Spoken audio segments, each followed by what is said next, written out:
제가 처음에 외식업을 시작하면서는 어떤 100%의 완벽한 계획, 이제 준비, 뭐 이런 것들을 이제 하려고 했어요. 근데 이제 메르스가 터지면서부터는 계획대로 되는 게 아무것도 없는 거예요. 완벽한 대비를 하기보다는 어떤 상황이 와도 좀 대응을 할 수 있는 체질을 만들어 놓는 게 제일 중요하다. 제가 자주 가는 식당들의 공통점을 보면 맛있어서 가지 않더라고요. 오히려 다른 이유가 있어요. 1도씨 닭갈비, 1도씨 찜닭 등의 국내외 9개 브랜드와 20개의 매장을 직접 운영 중이신 파는 사람들의 공저자이기도 하신 김일도 대표님의 강연을 시작하겠습니다. 네, 안녕하세요. 파는 사람들의 공저자 일도씨 패밀리의 대표 김일도입니다. 오늘 제가 이제 브랜드를 만들고 식당을 운영하는 그런 어떤 노하우 같은 것들을 여러분들에게 약간 조언하듯이 한번 말씀드려 볼 거예요. 이제 올 초에 코로나가 터졌잖아요. 그리고서부터 제가 기존에 하던 모든 이 외식업의 경영 방식이 전부 다 뒤엎어졌는데, 생각해 보면 코로나 이전에 저는 메르스를 한번 겪었어요. 돌이켜 보면 그때는 지금의 어떤 전초전? 이렇게 예고편 같았었던 것 같아요. 이제 그때의 경험을 기반으로 이제 코로나를 이제 대응을 지금 이제 하고 있거든요.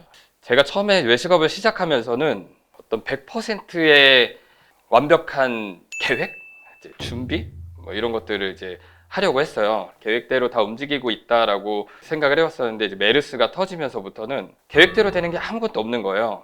늘 잘 되기만 하는 줄 알았었는데 안 될 수도 있다라는 게 이제 당연한 전제로 되어 갔던 거죠. 모든 게 100% 완벽하게 돌아갈 수는 없다. 이제 세상이라는 게 굉장히 이제 그 불규칙한 거고 변수가 많은 거니까 완벽한 대비를 하기보다는 어떤 상황이 와도 좀 대응을 할 수 있는 체질을 만들어 놓는 게 제일 중요하다. 이제 코로나가 오기 직전에도 저희가 이제 준비를 하고 있었던 게 뭐 HMR 상품을 만든다거나 아니면 밀키트 같은 것들을 이제 좀 미리 준비를 해놓고 있었고, 또 하나는 배달 음식을, 그러니까 배달 체제를 좀 많이 테스트를 해놨어요. 그리고서는 막상 코로나가 이제 빵 터지고 평소에 하던 것과 다르게 두 가지 행동을 했는데, 첫 번째로 했었던 건 HMR하고 밀키트 준비하던 걸 전면 중단했어요. 제가 생각했을 때는 저희는 우선 오프라인 매장을 기반으로 하고 있었고, HMR이나 밀키트에 아직 완성되지 않은 상태에서 급하게 그걸 준비를 하다 보면 오프라인 매장에 집중하지 못할 거라는 이제 판단을 하고 우선 그걸 전면 중단했어요. 그리고서는 미리 테스트를 다 끝내놨었던 배달 쪽에 이제 집중을 많이 했어요. 그래서 사실 저는 오프라인 매장에 대한 자부심이 굉장히 좀 있었어요.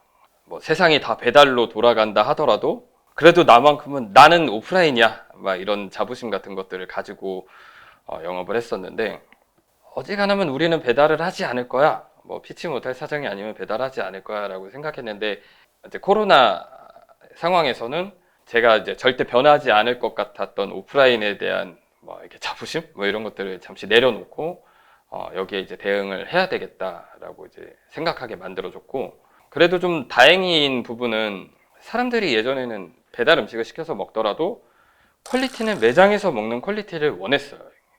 그랬는데 사람들도 이제 좀 내려놓기 시작을 한 거예요. 배달 음식은 어쩔 수 없이 맛이 좀 떨어질 수밖에 없다라는 게 이제 전반적인 인식으로 깔리면서, 저희도 그런 인식이 이미 깔려 있다면 배달에 포커싱을 어느 정도 맞춰도 되겠다라고 이제 생각을 했고요. 굉장히 큰 생각 없이 배달을 시작을 했어요. 그냥 어떤 이제 어플에 저희 등록하고 어느 시점에 가다 보니까 배달 매출이 굉장히 간절해지는 시기가 오는 거예요. 그래서 저희 오프라인 매장에서 어떤 제약상 나올 수 없는 매출들은 배달에서라도 이제 충당해야 된다라고 이제 생각을 하면서, 그때 배달 매출을 어떻게 하면 좀 더 올릴 수 있을까? 뭐 이런 것들을 이제 살펴보니까, 이제 매장들은 상권, 그러니까 자리나 이제 위치 같은 것들이 굉장히 이제 중요해지잖아요. 근데 어플은 상위 노출이라든가 이제 어떤 노출이 알고리즘에 의해서 이제 되는 거고, 또 하나 좀 중요시 여겼었던 것들은 간판이나 어떤 외관에서 풍겨지는 분위기, 그리고 그 안에 메뉴 구성이나 메뉴판 디자인 이런 시각적인 효과를 중요시 여겨놓고 막상 배달 어플의 어떤 페이지를 보니까 내가 이런 건 간과하고 있었네? 구매하고 싶다라는 의욕을 불러일으키는 어떤 디자인 같은 것들을 좀 공을 들이게 되더라고요. 근데 좀 상세 페이지를 들여다볼 수 있게끔 만드는 순간부터 매출이 좀 드라마틱하게 올라가기 시작하더라고요. 코로나가 터지고서 물론 매출이 급격하게 떨어져요. 이제 사람들이 움직이지 않기 시작했고 어떤 장소에 가는 것을 두려워하기 시작하면서 제가 생각했을 때는 이제 손님들도 자기가 안심할 수 있는 공간에 간다고 생각을 해요. 안심할 수 있는 공간이라는 건 익숙한 공간이라고 생각하거든요. 코로나가 터지면서 저희 이 모든 매장들의 이제 어떤 매출의 변화의 폭은 단골 손님이 얼마나 확보되어 있는가에 따라서 바뀌었어요. 외부 손님들, 그러니까 늘 동네 손님들이나 이제 그 어떤 이제 그 근방에 있는 손님들이 자주 찾아주는 매장의 경우는 매출이 떨어질 때도 그렇게 급격하게 떨어지지 않았고 오히려 회복 속도도 더 빠른 편이었는데 온라인이든 오프라인이든 이제 어떤 외식업이 살아남을 수 있는 가장 좋은 방법은 충성 고객의 확보, 단골 손님을 얼마나 많이 가지고 있느냐 이런 것의 싸움이 아닐까. 가끔씩 이제 외식업을 배우고 싶다라고 하면서 찾아오는 젊은 친구들이 있어요. 그런 친구들 올 때마다 해주는 이야기들은 그 직업은 사람 일이다 라고 그냥 한마디를 해줘요. 음식을 만드는 사람도 서비스를 제공해주는 사람도 그것을 뭐 기획하고 운영하는 것도 다 사람이 하는 일이에요. 그걸 먹는 사람도 먹는 것도 사람이에요. 보면 먹는 사람들 들여다보고 만드는 사람들 들여다보면 그 안에 다 답이 있어요.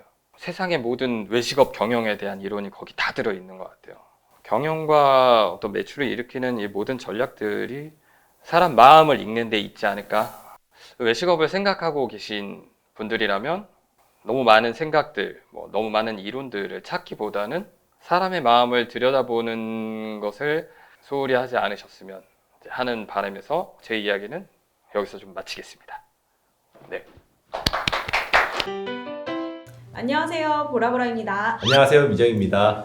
안녕하세요, 김일도입니다. 저는 1도씨 곱창, 1도씨 닭갈비, 1도씨 찜닭, 1도씨 톡불, 1도불백, 메이드 톡불 등의 제 이름인 김일도의 1도를 브랜드로 만들어서 1도씨 패밀리라는 브랜드를 운영을 하고 있는 김일도라고 합니다.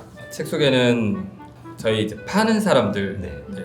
12명의 외식업 선수들이 이제 모여갖고 만든 책이에요. 전국에서도 손꼽히는 맛집들 그리고 프랜차이즈 저 같은 이제 브랜드 다수의 브랜드를 운영하고 있는 뭐 그런 선수들 이렇게 모여가지고 네. 업에 관련된 네. 이야기를 좀 담았어요. 네. 아니 근데 다른 분들보다 되게 많은 매장이랑 많은 분들이 소개하고 계신 것 같은데 네. 조금씩 진짜 어떻게 이렇게 여러 개의 브랜드를 관리해주는지. 원래 맨 처음에는 네.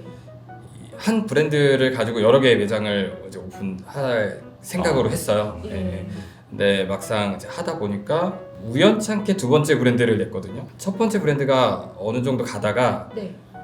한계점을 좀 느꼈어요. 그래서 두 번째 브랜드를 이제 냈는데 그 두 번째 브랜드가 굉장히 반응이 좋았어요. 네, 그러다 보니까 당연히 세 번째 브랜드를 생각을 하게 되더라고요. 이제, 네, 두 개가 가고 세 개가 가면 네 개, 다섯 개는 자연스럽게 좀 따라가는 것 같아요. 네. 사실 이제 보면은 관리하는 게 일이고, 네. 예, 저는 브랜드 하나 매장 하나가 제 분신 같은 거예요. 제 손가락 같은 이렇게 예. 아픈 그래서 손가락도 있고. 아픈 손가락도 있고, 있어요? 아픈 손가락이? 예. 아. 아픈 손가락이 생기기도 하고 하는데 예, 다 제 분신 같아서. 네. 네. 예. 제가 좋아하는 식당이 있어요, 사실. 아. 네. 알고 봤더니 거의 1도씨 닭갈비더라고요. 아. 네. 제가 거기 가서 이제 항상 닭갈비집인데 스프가 나와요. 제가 궁금한 게 닭갈비에 스프가 네. 들어갔던 이유가 뭘까요? 그죠. 네, 보통 네. 닭갈비의 에피타이저를 스프를 생각하진 않죠. 보통 뭐 동치미 맞아요. 국물이나 맞아요. 뭐 약간 이런 건데 저희가 네. 흔히 아는 보통 닭갈비집들에 가면 김치, 동치미 그리고 상추나 마늘 쌈장 이런 것들이 곁들임으로 이렇게 좀 나오는데 맞아요. 전 닭갈비집은 그거는 손도 안 대는 오, 거예요. 맞아요. 제가. 그래서 네. 이건 뭐 굳이 왜 닭갈비집에서 이런 걸 먹어야 돼? 뭐 이런 생각도 좀 했고. 근데 주로 좋아하는 건 좀 빛나는 이렇게 네. 카페 다니거나 아니면 레스토랑 같은 데 다니는데 네. 굉장히 좋아하는데 네. 입맛은 이제 토종이니까 닭갈비는 먹어야 되는데 어떤 기분은 내고 싶은 이런 것들을 만들고 싶다라고 생각해서 그걸 한번 제가 먹는 식사인데 네. 닭갈비 이렇게 볶아갖고 옆에서 스프도 끓여서 놓고 피클 콜슬로도 해서 이제 먹어봤는데 생각보다 너무 괜찮은 거예요. 진짜 맛있어요. 이건 거짓말. 그러니까 이게 뭐 그냥 뭐 폼나거나 이런 것들을 떠나서 진짜로 잘 어울린다. 오히려 김치보다도 더 잘 어울리는 것 같은데 이런 생각이 들어서. 그러니까 퓨전이 돼요. 그러니까 네. 대표님은 저랑 식성이 잘 맞나 봐요. 저도 닭갈비집에 가면 뭐 오이, 소박이, 동치미 뭐 나 손도 안 대거든요. 네. 근데 이제 제가 1도시 닭갈비를 딱 갔는데 처음에 스프가 나와요. 스프 먹고 콜슬로를 제가 한 4번 정도 리필을 먹어요. 어쩐지 그 매장이 콜슬로 이제 사용량이 너무 많고 싶더라고요. 제가 자주 갑니다. 진짜 거짓말이 아니고. 이런 거 궁금했는데 밀키트 같은 경우에 미리 준비를 하고 계셨는데 네. 서비스도 불구하고 오히려 더 불안해지죠. 제가 하고 있는 일은 외식업인데 밀키트나 HMR 상품 같은 것들은 유통업으로 바뀌어요. 맞아. 그러니까 업종 자체가 이제 새로운 사업을 하는 것과 다름없는데 네. 제가 이런 어떤 위기 상황이 왔다고 해서 급하게 새로운 사업에 뛰어드는 것 자체가 더 큰 리스크를 만드는 거라고 생각을 했어요. 그래서 오히려 내가 잘하고 있는 거에 집중을 하는 게 더 중요하고 제가 새로운 사업에 뛰어드는 순간 네. 지금 매장에 오는 단골 손님들한테 더 집중하고 더 잘해야 되는 잘해도 모자랄 판에 네. 새로운 것을 도전하는 거는 더 큰 위험을 만드는 거다.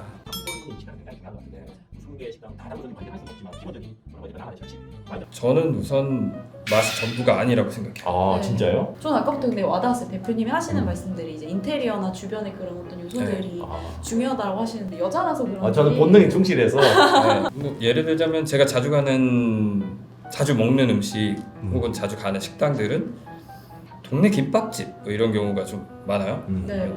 뭐 그냥 동네 빵집, 동네 네. 김밥집, 뭐 백반집, 음. 칼국수집 이런데 이제 오히려 그런 것들을 제일 즐겨 먹는 편인데 그런 것들이 뭐 예를 들어 김밥집이라고 치면 제일 맛있는 김밥집을 찾아가지 않아요.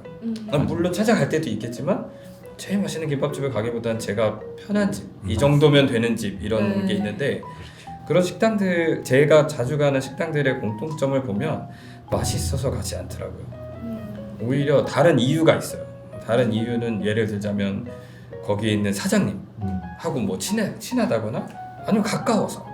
그래서 그냥 뭐 슬리퍼 끌고 뭐 이렇게 가도 편한 집 이런 것들이 네. 있는데 대부분 보면은 맛있어서 가는 집이 아닌 거예요. 그러면 이제 단골 손님을 확보한다라고 쳤을 때 네. 맛에 오히려 집중을 하다 보면 네. 그걸 놓치는 경우가 오히려 더 많은 거예요. 그래서 이제 식당을 하면서 하면 할수록 깨닫는 건 손님들이 와야 할 이유를 최대한 많이 만들어내는 거. 그게 오히려 맛보다 더 중요한 것 같아요.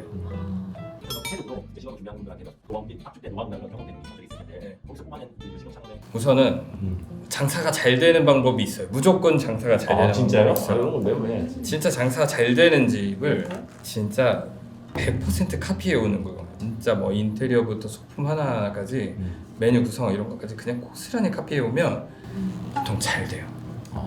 근데 이 문제는 뭐냐면 그게 과연 자기 자신한테는 자기 자신은 알아요. 그게 이제 장사가 잘 된다고 해서 무조건적으로 좋지는 않은 거죠. 그러니까 그걸 카피를 주로 하시는 분들이 있어요. 이제 벤치마킹이라는 네. 이제 그 명목하에 네. 사실상 카피인데 뭐 살짝 뒤틀어서 카피하거나 뭐 그쵸. 어디랑 뭐 섞거나 이런 것들도 있는데 네.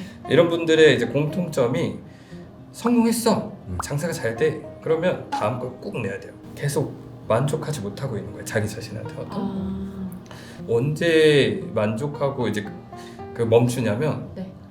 내가 하고 싶은 거 진짜 했을 때 내가 좋아하는 거 내가 생각했던 것들을 자기 표현을 고스란히 했을 때 그러니까 남의 거를 한 게 아니고 자기 거를 했을 때 가장 만족감이 오는 거예요. 네. 그러니까 이게 이 일을 한다라는 게 결국에는 왜 하냐라고 이제 질문했을 때 그 끝에 있는 답은 자아 실현에 가깝다고 봐요.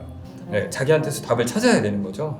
자기 자신을 좀 들여다보면 내가 잘하고 내가 좋아하고 내가 앞으로도 내 자신한테도 좀 떳떳한 그런 일들을 해나가면 좋지 않을까.